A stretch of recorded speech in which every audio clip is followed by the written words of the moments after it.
Hello, and welcome to this edition of People in Transition. I'm your host, Bob Gerst.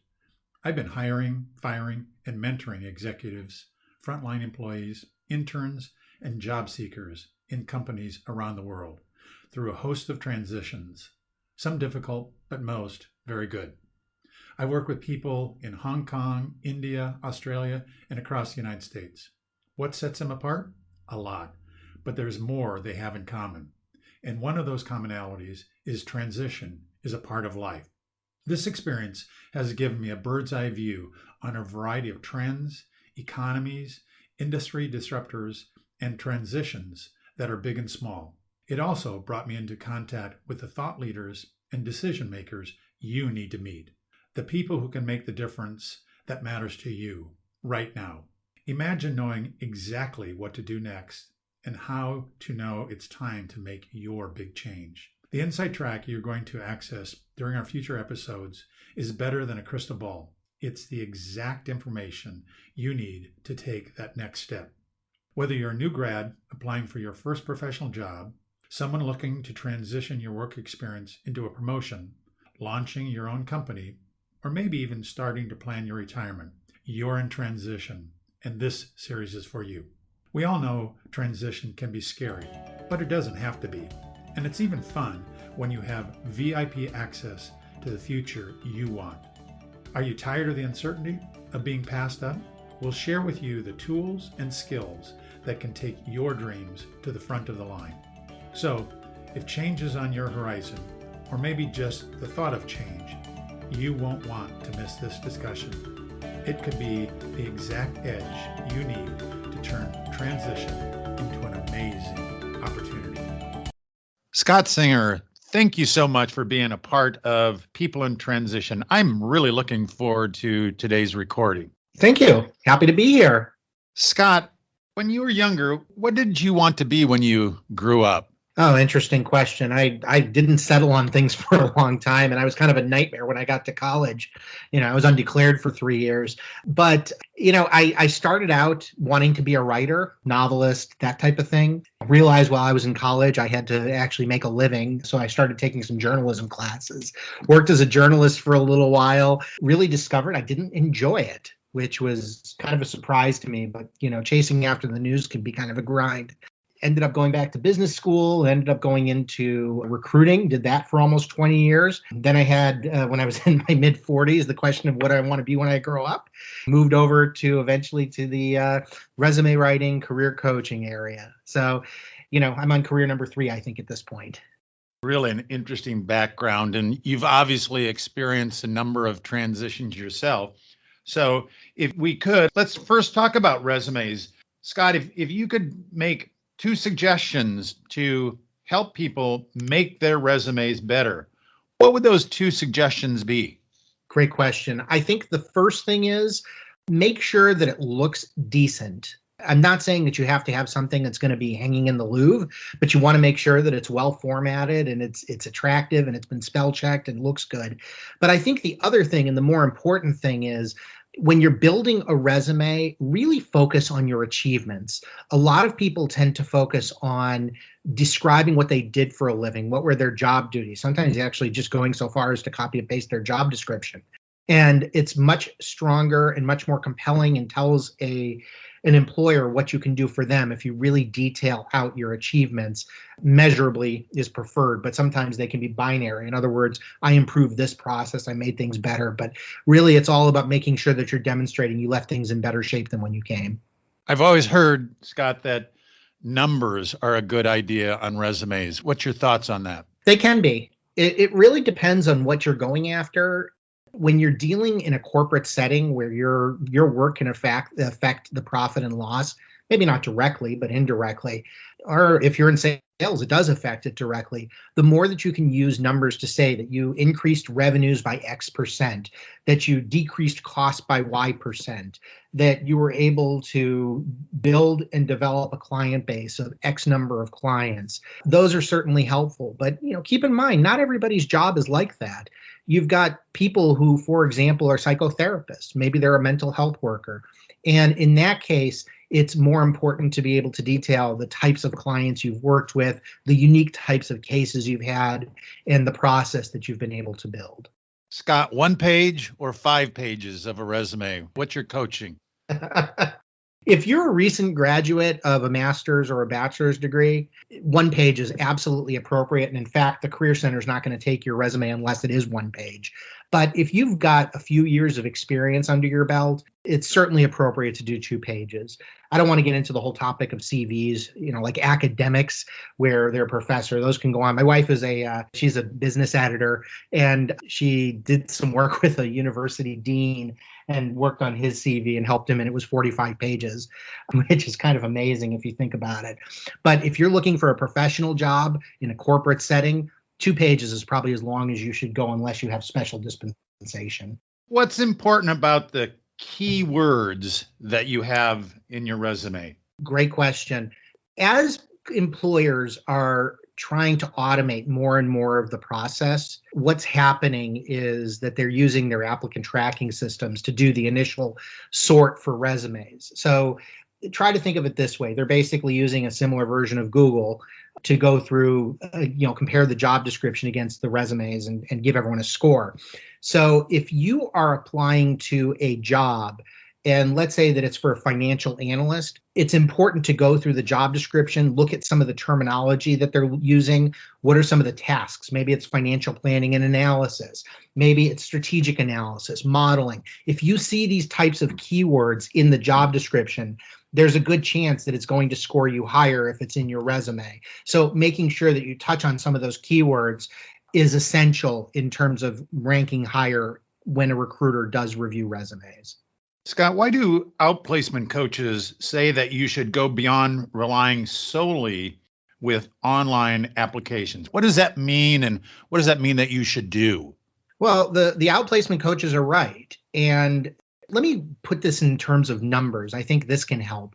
If you're applying to a job at let's use a company like Amazon, for example. I had a friend who was a recruiter at Amazon, and she had indicated that for every job that they posted, now keep in mind this was a few years ago, but she had indicated that for every job that they posted, they got approximately 10,000 resumes for each position, which means that 10,000 people have gone online, determined that it was a good idea to apply. Now, just doing the simple math, let's say that your resume is in the top 5% of all the different resumes that you go ahead and, you're ranked by the system. Even 5% means that the recruiter will have had to have gone through 500 resumes to get to your resume, which based on the way that the process works is actually kind of unlikely. What happens is that they use the ATS to do the initial sort. They're going to go through the resumes until they've got a stack of 5 or 10 that they really like, and they're going to screen or share with the hiring manager, and they're going to stop. So just applying online may not necessarily be enough. What I typically advise clients on is use LinkedIn as a resource to really get noticed during your job search. And here's what I mean. When you've got a premium subscription to LinkedIn, you've got better search capability, you've got a certain number of what's called in-mails where you can reach out to people you're not directly connected to. You can use LinkedIn to see if you can identify who might be the hiring manager at an organization. And you can send a note to them after you've applied saying, hey, I'd like to introduce myself. My name is Scott. I've applied online to this position. I have X years of experience doing ABC. Love to talk to you. Here's another copy of my resume. What you're doing is, number one, you're demonstrating that you've been able to follow their process by talking about applying online. But by going around and trying to reach the hiring manager who may be sitting anxiously waiting for HR to give them resumes, what you've done is you've stoked potentially their interest and presented yourself as the solution to their problem. From my days in recruiting, I've seen it happen many times where the hiring manager will walk over to the recruiter's desk, say, this person contacted me. Would you mind going ahead and screening them or bringing them in for an interview?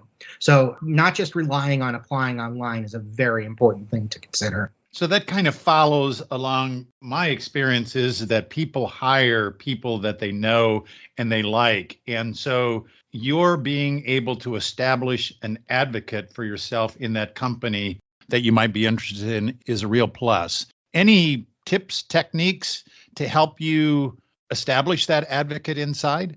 Well, The beautiful thing about the way the world works these days is this isn't the same world as when, you and I are old enough to remember the days when if you wanted to make a connection, you had to go to an association meeting and, have a rubber chicken dinner and network with hundreds of people and hope that maybe you can get in touch with them again in the future. It doesn't work that way anymore.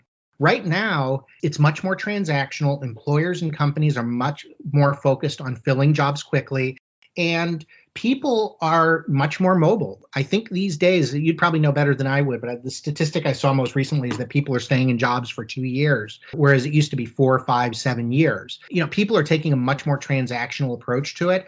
Using LinkedIn to reach out to somebody who might be in a department that might be of interest to you, at a company that might be of interest to you, it's a fantastic way to open a door. And keep in mind that everybody should be looking for talent all the time. And if you can exploit that to your advantage by reaching out to potentially the right person at the right time, it can absolutely be a huge benefit in terms of getting attention. You don't need to necessarily work massive chains of referrals anymore. That being said, if you do know somebody who knows somebody within a company, LinkedIn can show you that, and that can be very beneficial as well. Scott, how do you coach your clients to prepare for the Zoom interview or the telephone interview, which is much different than going in that in-person interview? What are some of the tips, techniques to get ready for those telephone or Zoom interviews? If you're going and doing a phone interview or a Zoom interview, it's important to keep it as professional as it would be as if you were doing an in-person interview. So that means, first of all, find yourself a quiet space. It's not real beneficial if you're doing an interview and you've got babies crying and dogs barking. So that's not going to really help your candidacy. Secondly, if you are doing something, it could be a potential Zoom or FaceTime or Skype, dress professionally. Men, wear a shirt, tie, and a suit. Women, wear a suit and maybe skirt. You want to make sure that you're reflecting as positively as possible and professionally. But the other thing is that you want to be also prepared. Make sure that this isn't just some sort of fly-by-night interview that you think you're just going to wing. You want to have a good foundation of knowing who you are, because obviously the first question, this, what's the first question any employer asks? Tell me about yourself. So you're going to want to have your elevator pitch ready. You're going to want to be prepared for behavioral questions, i.e., tell me about a time when you had a situation like, because employers are going to want to see that you can solve problems. The last thing is, don't go into this without an idea of what you're looking for in terms of compensation, because I can guarantee you on the first phone interview, it's going to come up as a question. You took my one question I was going to ask you in terms of what do you do when they say, tell me about yourself? There's another favorite question that I hear all the time. Tell me what your weaknesses are. How do you answer that? I think the strength weakness questions are some of the dumbest questions you can ask, but I think that there is a benefit to the weakness one, which is that it's an opportunity to show that you have an element of self-awareness. There's some good answers to this and there's some lousy answers. The lousy answer, I'm sure you've heard this one, is I work too hard. Well, the employer doesn't really care. They want to see that you're going to work hard, so that's not really a downside. The way that I've typically answered it in the past is I've answered it and I've advised people to answer it. Find something that could be a weakness, could be a strength, but how you've worked around this. So my personal example has been, I am a very impatient person. If I'm working in the office and somebody says, I need something quickly, I'll get it done quickly. I'm very focused, I'm very task oriented, and usually my turnaround time is excellent. Where it tends to come into an issue is that not everybody in the world works at the same pace I do. I've managed people. Sometimes my expectations were a little bit more aggressive than what they were able to achieve when giving people direction. So when it came to working through this, what I did was I had gone ahead and said, I've spent a lot of time becoming aware of it, understanding that this can be a strength as well as a weakness, and I've worked to temper that. And it's something that I've been able to focus on over the years, and it's quite successfully. Scott, we are way too much alike. I've used that exact same weakness for myself. So I understand completely what you're talking about. I've seen other ones too. I think another great one that I've seen people bring up is that I'm a perfectionist. And for me, it's been a challenge in terms of knowing when to let go of something, when is good enough, because as a perfectionist, I can keep iterating on something. So again, if you can demonstrate that you've been able to become aware of this, understand that you're able to let things go at a certain point, then you can make that work to your advantage. Scott, do you think that you should post on your LinkedIn or other social media that you are in transition and looking? Is there any benefit to that, or is it sharing too much without your being able to control the narrative around it? So that's a great question. I personally think that if the world knows that you're in transition, that it's not a secret. Look, I mean, if you're currently gainfully employed with a company and they don't know that you're looking for another job, you're not really in transition. You're looking for another job. And I think publicizing that could do a lot of damage to your current job. But if you've been told that, look, your job has gone away or is going away, I see no downside. The thing is, as I mentioned earlier, the job search has become much more transactional. And if you are clearly articulating on LinkedIn, whether it's the little frame that goes around your photo or in your summary seeking new career opportunities, I think what it does is it accelerates the process for recruiters that are using the system, or maybe people that that they'll more quickly stop on you because they know that you're going to be open and receptive. So no, I don't see any real downside to that. So Scott, you've touched on LinkedIn a couple of times. How should I use LinkedIn or other social media tools to help me during my transition? Yeah, LinkedIn is the number one tool, aside from, of course, having a resume that's complete and current and thorough. The beautiful part about LinkedIn is if you've got the premium subscription, which, by the way, if you are job searching, I strongly advise investing in because of the different benefits that it offers. But I think that with LinkedIn, the power that you have in terms of reaching out to potential hiring managers, reaching out to contacts that you may have lost connection with over the years, reaching out to anybody, as well as advertising essentially on your billboard that you're looking for an opportunity. It's such a flexible system. Plus, the other thing is premium members get LinkedIn Learning, which is some free training that comes along with the premium membership. It's online, digital, self-guided training, but it's wonderful topics. And by the way, let's say that you see a job opportunity and they need Salesforce. You haven't had Salesforce in your career, but guess what? Here's that free training. You can take that training and then add it onto your resume as additional training that you've taken. And then now you've added some additional keywords. So LinkedIn is a phenomenal tool. I strongly recommend it. And by the way, I have no stake in it other than the fact that I'm a paid subscriber myself. So you're an advocate for taking time, even if you're in transition, taking the time to learn new skills while you're in transition. It's the best possible use of your time other than looking for another job. I think that you would probably attest to this as well. We all sometimes get a little stale in our jobs. You've been doing the same position for the same several years. You have certain responsibilities that you've been doing day by day. You don't always know how the rest of the world works. So absolutely, working on your technical skills, such as the software that you can use. If you're a programmer, learning new programming languages. If you are looking to expand your project management skills, it's always a great time to do that. The other thing that it does is if you can demonstrate that you've been doing this recently, it shows to a potential employer that you've been using that time effectively and that you will probably use their time effectively should they hire you. Scott, what's the one mistake you've seen people make in their job search, and how would you overcome that mistake that they've made? I don't see any single mistake that people make, which, by the way, is not surprising because, I think as a society, I don't think we really give people enough of a strong foundation in terms of job hunting as a skill. But I think that the piece that I've seen most often is the lack of extra initiative in terms of what they can do when they're searching for the job. I'll go back to the example that you had brought up at the beginning, which is just posting for a job and then hoping something happens. If you're doing that, everybody else is doing that. It's all about showing the extra effort, making those connections, working your network, seeing what else is out there and being creative into the job search. That's what's going to accelerate things for you. How do you manage your time, when you're in the transition? Because time is a black hole. You can get on Facebook or LinkedIn or whatever and crawl down that hole, and all of a sudden it's 5 hours and you're no further along in your search. How do you manage your time effectively? It's very hard, but I think the important thing is that if you're in transition, you need to put some structure around your schedule.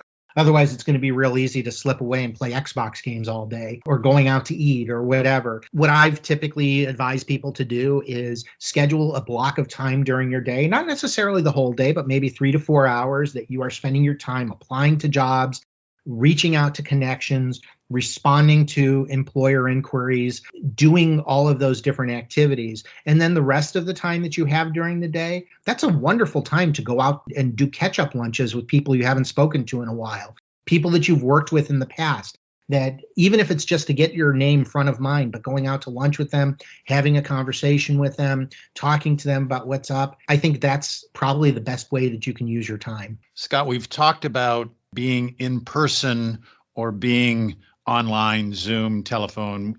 How is networking the same or different if you're doing that activity in person versus on Zoom and so forth? What are the things that you should keep in mind as you're looking at networking in either one of those modes? Wow. Yeah. If you're networking in person, it's pretty much straightforward, right? Here you are, you're in a room, you're going to be talking to people, you're going to, it's always a good idea to circulate in terms of the crowd and talking to people. I know I'm kind of a slight introvert myself.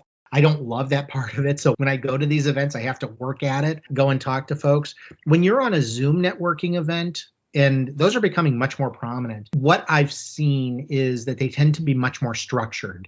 And you'll see, like, for example, it might be a speed dating kind of thing where they have everybody in a room, like a micro Zoom room for a few minutes, and then they break them out into other sessions. Dress professionally, make sure you have a clean background behind you, and be structured within the time. If they tell you you have 60 seconds to introduce yourself and to talk about yourself, have a very succinct and sharp elevator pitch, which, by the way, is going to help you in person as well. But also keep in mind, and this is something that a lot of people forget when it comes to networking, it's not all about you. It's also about the other person you're talking to. So always try to keep in mind, what's the value that you can add to that other person? Maybe they don't have a job for you right now, but they do have a job for somebody that you know. Helping them and referring somebody that you know, even if you do need the job at this moment, can be a wonderful way to build your reputation, build some credibility, and build some equity in the bank for when you need something. Scott, how do you use those professional organizations to your advantage? Rotary, Chamber of Commerce, maybe your industry has a society that you could be a member of. How do you use those organizations to your advantage? Rotary and Chamber are probably not going to be the best bet for a job seeker. And you're talking to somebody who does this professionally, belongs to a Chamber of Commerce. I think that the better bet is going to be the societies, like, for example, the Project Management Institute, ASCM, American for Supply Chain Management. Going to these organizations, a lot of them have resources such as job boards. They'll have regular networking events. They'll have regular training. And typically the training that they're going to offer are going to be on topics that are of interest to your field. They don't pick these topics willy-nilly. These are the things that are going to keep people coming back and help them get employed.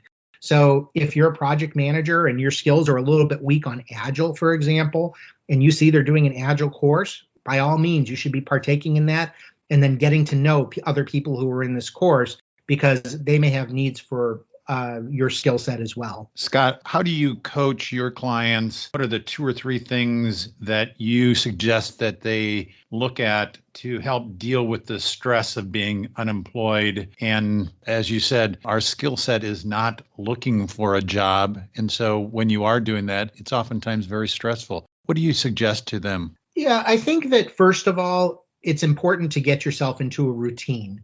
I think if you can get into a routine where at least you're being productive, you're sending emails, you're making connections, I think that's very important. But I think the other piece to this is also to make sure that you fall into self-care. And what I mean by that is, don't lose your routine of working out, if that's something that you do, reading, other things that focus on helping you center yourself, going to speak to a therapist.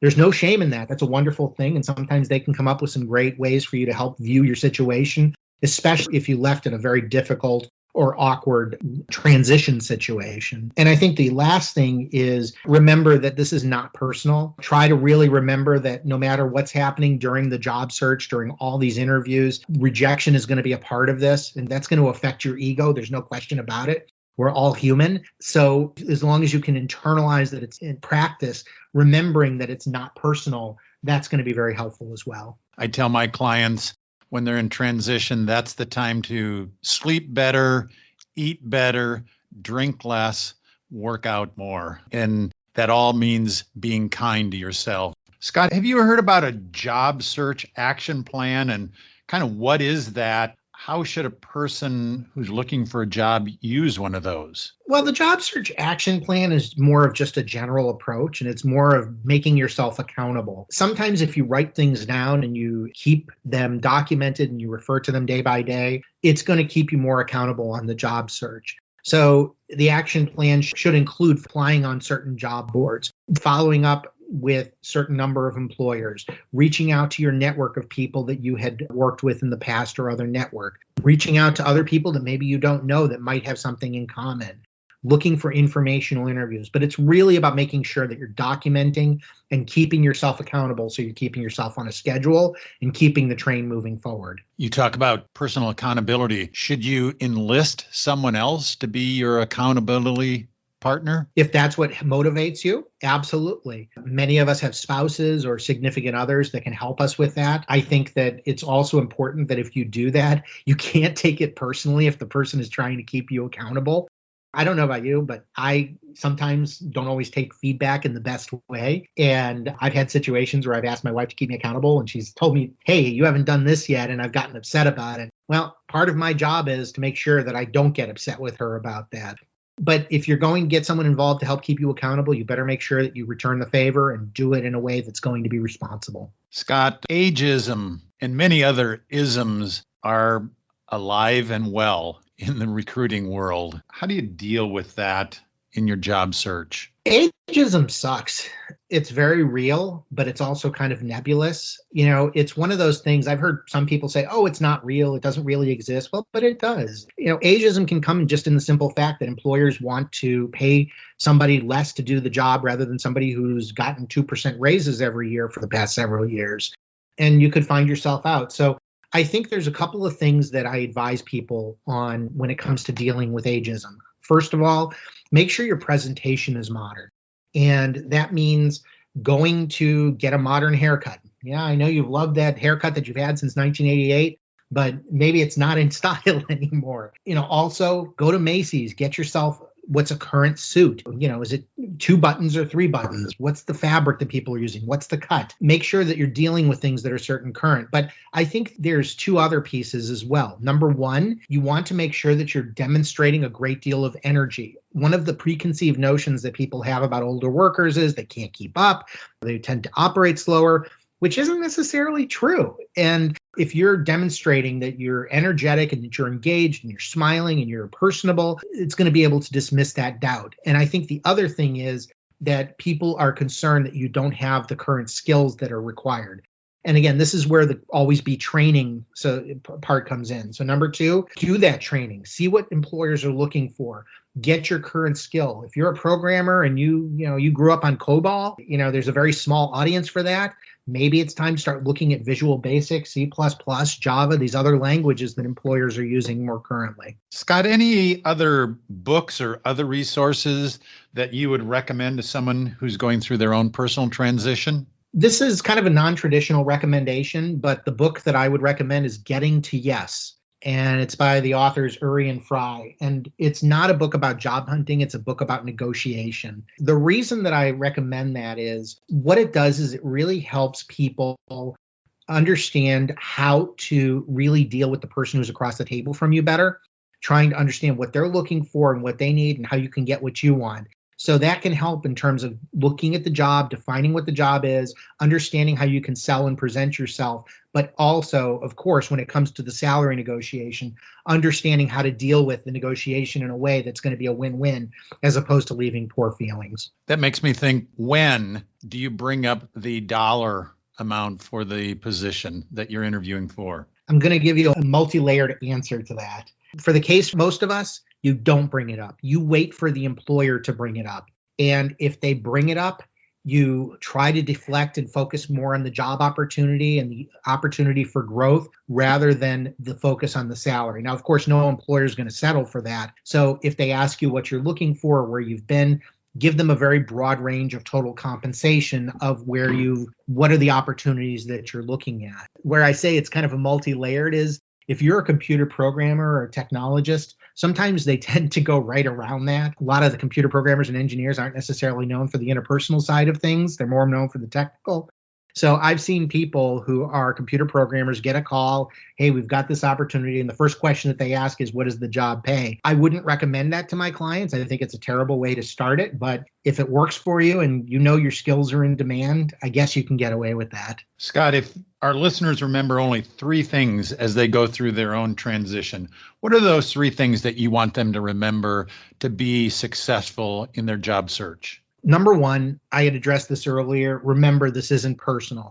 The job search process is a rejection-laden process. Remember, it's not personal. Keep it segmented and put that personal side into a little box in your mind and lock that up, which, by the way, I know is much, much harder to do than said.